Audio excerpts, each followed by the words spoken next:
Here's how to find hidden locked chats on WhatsApp. Now I have my iPhone and my Android. I'm going to show you the exact steps to find any of those locked and hidden chats because it works a little differently depending on if you're on an iPhone or an Android.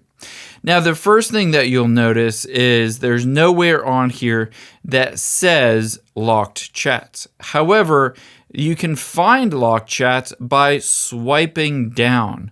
You can see it reveals locked chats here. And again, on iPhone, swipe down and there are the locked chats. So let me tap on this real quick and you can see my iPhone will ask for my Face ID or my secret code if I've set one up. And I'll also show you what this means and how to find it if you don't see the locked chats. So let me enter that code in real quick and hit continue. On Android, again, I can just tap on it and again, it asks for my secret code.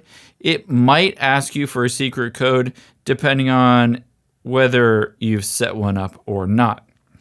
Now on here, you can see there are my locked chats. However, these are not hidden.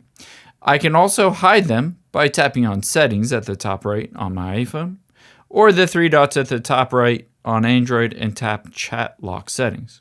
You can see hide locked chats and it says locked chats won't show in your contact list or chat list. To see them, you need to enter in the secret code into the search bar. So let's turn this on and I'm going to use my secret code. If you haven't set one up yet, you can just set one up. Keep in mind, you will need to know that secret code to be able to unlock this. And again, on Android, I'm going to use my secret code and I'll show you exactly how to find these.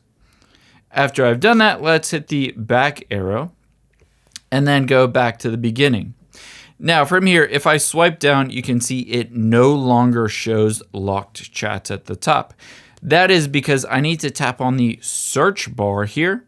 And within the search bar, I need to enter in the exact secret code. So you can see if I start typing in 1111, if I enter in the exact code, it pops up with locked chats. And I can just tap on it from there and you'll be able to see there are those messages that I can pop into and read, even though they're hidden and locked behind a secret passcode. I hope this helps. If you enjoyed this video, check out the video over to my right. I think you'll really like that one too. And thanks for watching.